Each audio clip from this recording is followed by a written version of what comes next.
Assalamualaikum warahmatullahi wabarakatuh. Selamat pagi, siang, sore, dan malam untuk kita semua yang menonton video kali ini.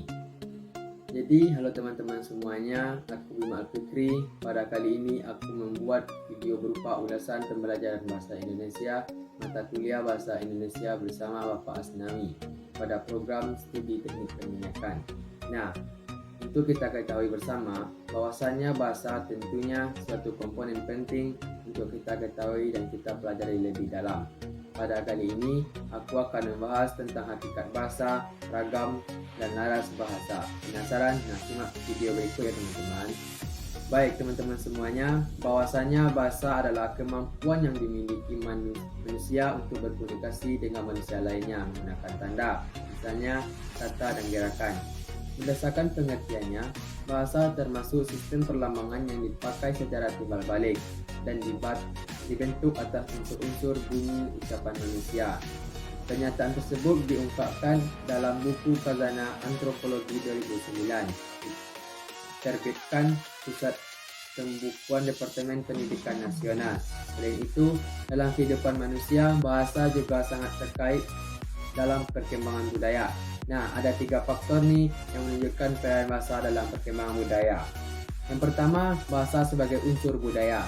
Setiap aktivitas dalam kehidupan manusia memiliki unsur bahasa di dalamnya. Maka, untuk memahami perkembangan sebuah kebudayaan, terlebih dahulu perlu diteliti perkembangan bahasa dalam masyarakat. Yang kedua, bahasa sebagai penanda stratifikasi sosial. Bahasa dapat menunjukkan pola hubungan dan stratifikasi sosial di suatu masyarakat. Ketiga, bahasa sebagai simbol budaya suku bangsa. Bahasa dapat menunjukkan simbol budaya di suatu suku bangsa tersebut. Hal ini dibuktikan dari keberadaan dialek atau logat bahasa yang beragam dari berbagai suku bangsa. Nah, itulah teman-teman 3 faktor yang menunjukkan bahasa dalam perkembangan budaya. Selanjutnya, menurut Noam Chomsky, bahasa muncul sekitar 60.000 hingga 100.000 tahun yang lalu di Afrika. Nah, sebelumnya bahasa ditemukan diperkirakan manusia berkomunikasi menggunakan suara-suara yang dihasilkan oleh mulut dan melalui gerakan tubuh saja. Setelah itu, perlahan-lahan manusia berbicara dengan menggabungkan 2 kata yang berbeda dan kemudian berkembang menjadi bahasa. Sedangkan bahasa yang beraneka ragam dan berbeda-beda di setiap negara disebabkan oleh isolasi budaya yang terjadi di zaman nenek moyang manusia. Nah, isolasi budaya ini membuat munculnya bahasa yang berbeda. Di setiap negara ini disesuaikan dengan kondisi alam, makanan, dan makhluk hidup lain di sekitarnya. Ada 3 bahasa yang paling banyak digunakan, di antaranya bahasa Mandarin, kemudian bahasa Spanyol, lalu bahasa Inggris. Yang sama-sama kita ketahui, di Indonesia memiliki banyak suku-suku dan memiliki bahasa masing-masing yang khas. Ketika berbagai suku tersebut saling berinteraksi sebagai warga negara Indonesia, bahasa Indonesia digunakan sebagai sarana komunikasi. Bahasa Indonesia adalah bahasa nasional yang digunakan oleh warga negara Indonesia, dan bahasa Indonesia lahir pada tahun 28 Oktober 1928 dan dilansir oleh Kementerian Pendidikan dan Kebudayaan. Dan pada tahun itulah bahasa Indonesia dikukuhkan kedudukannya sebagai bahasa nasional. Lalu bagaimana bahasa Indonesia itu berasal? Berdasarkan keputusan Kongres Bahasa Indonesia 2 tahun 1954 di Medan, antara lain menyatakan bahwa berdasarkan sejarah, bahasa Indonesia mempunyai akar dari bahasa Melayu. Bahasa Indonesia tumbuh dan berkembang dari bahasa Melayu yang sudah dipergunakan sebagai bahasa penghubung bukan hanya di Kepulauan Nusantara, melainkan hampir di seluruh Asia Tenggara. Adapun perbedaan bahasa Indonesia sebagai bahasa nasional dan bahasa negara. Pertama yang kita bahas adalah bahasa nasional.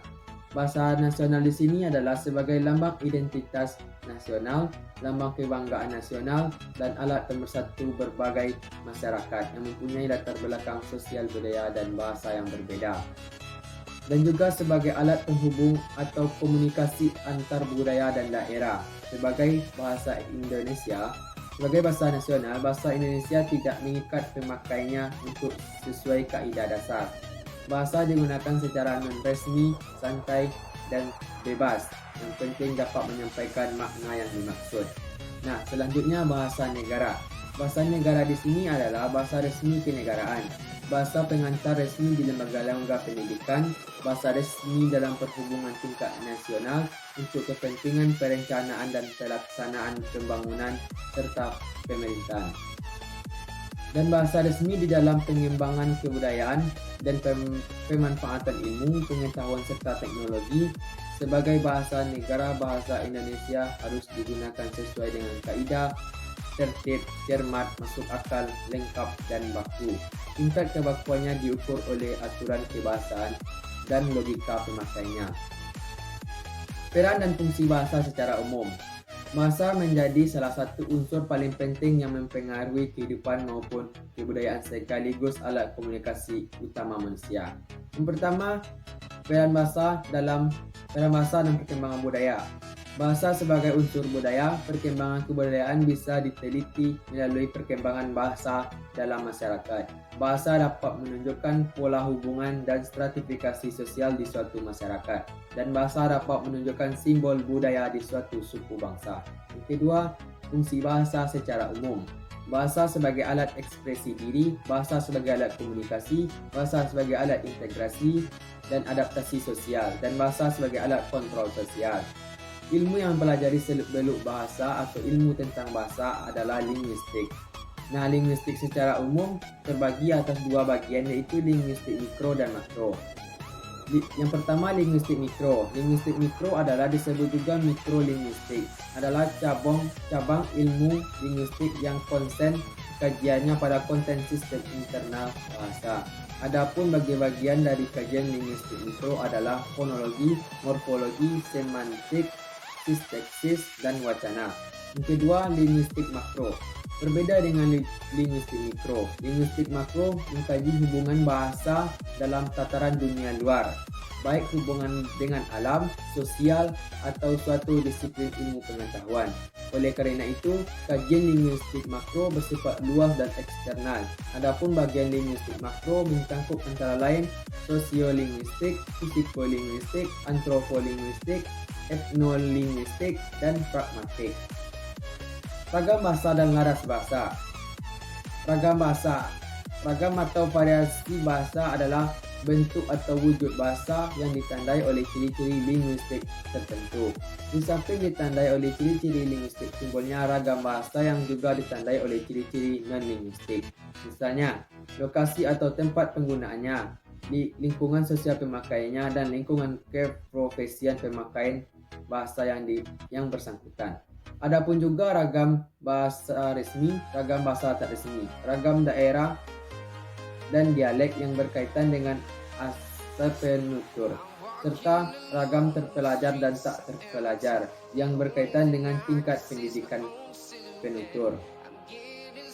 Ragam resmi adalah bahasa yang digunakan dalam situasi resmi seperti pertemuan-pertemuan, peraturan-peraturan, dan undangan-undangan. Ciri-ciri ragam bahasa resmi: yang pertama, menggunakan unsur gramatikal secara eksplisit dan konsisten. Yang kedua, menggunakan himbuhan secara lengkap. Yang ketiga, menggunakan kata ganti resmi. Yang kelima, menggunakan kata baku. Yang keenam, menggunakan IUD. Yang ketujuh, menghindar unsur kedaerahan. Ragam tak resmi adalah bahasa yang digunakan dalam situasi tak resmi, seperti dalam pergaulan dan percakapan pribadi. Ciri-ciri dalam ragam bahasa tak resmi kebalikan dari ragam bahasa resmi. Ragam bahasa tak resmi ini digunakan ketika kita berada dalam sesuatu yang tidak normal. Ragam bahasa resmi atau tak resmi ditentukan oleh tingkat keformalan bahasa yang digunakan. Semakin tinggi tingkat kebakuan suatu bahasa, berarti semakin resmi bahasa yang digunakan. Sebaliknya, semakin rendah pula tingkat keformalannya, semakin rendah pula tingkat kebakuan bahasa yang digunakan. Contoh bahasa yang digunakan oleh bawahan kepada atasan adalah bahasa resmi, sedangkan bahasa yang digunakan oleh anak muda adalah ragam bahasa santai atau tak resmi. Ragam dialek dan ragam daerah akan mencerminkan asal penutur. Beberapa kelompok suku bangsa di Indonesia memiliki kekhasan berujar atau berbicara. Ragam dialek dapat dikenal melalui penambahan kata tertentu yang biasa dikenal dalam bahasa asal mereka. Ragam terpelajar dan tak terpelajar didasarkan oleh tingkat pendidikan penutur. Ragam terpelajar dibedakan dengan ragam tak terpelajar.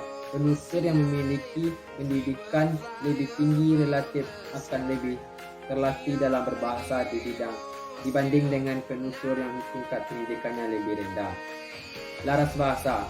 Laras bahasa di sini adalah ragam bahasa yang digunakan untuk suatu tujuan atau pada konteks sosial tertentu. Banyak sekali laras bahasa yang dapat diidentifikasi tanpa batasan yang jelas.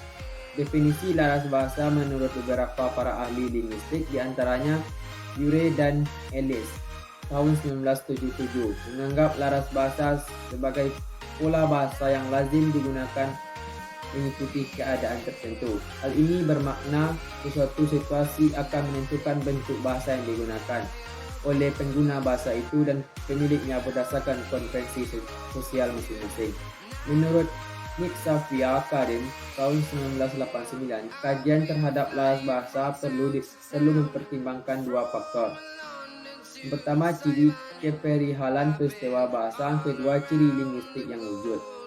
Ciri keperihalan di sini juga terbagi menjadi dua bagian. Yang pertama yaitu situasi luaran. Situasi luaran adalah latar belakang sosial dan kebudayaan sesuatu masyarakat bahasa yang merangkum struktur sosial dan keseluruhan cara hidup yang menentukan perilaku setiap anggota masyarakat. Contohnya, apabila kita mengkaji laras bahasa masyarakat Melayu lama, kita perlu mengaitkan dengan situasi istana, stratifikasi sosial, tradisional, sastra lisan, dan aspek-aspek lain anggota masyarakat zaman itu. Sedangkan situasi persekitaran meliputi aspek-aspek yang terlibat secara langsung dalam menggunakan bahasa. Situasi yang dimaksud adalah cara penyampaian, perhubungan sosial dan pribadi, bahasa yang diperkatakan dan fungsi-fungsi sosial perlakuan bahasa. Pada saat digunakan sebagai alat komunikasi, bahasa masuk dalam berbagai laras sesuai dengan fungsi pemakainya.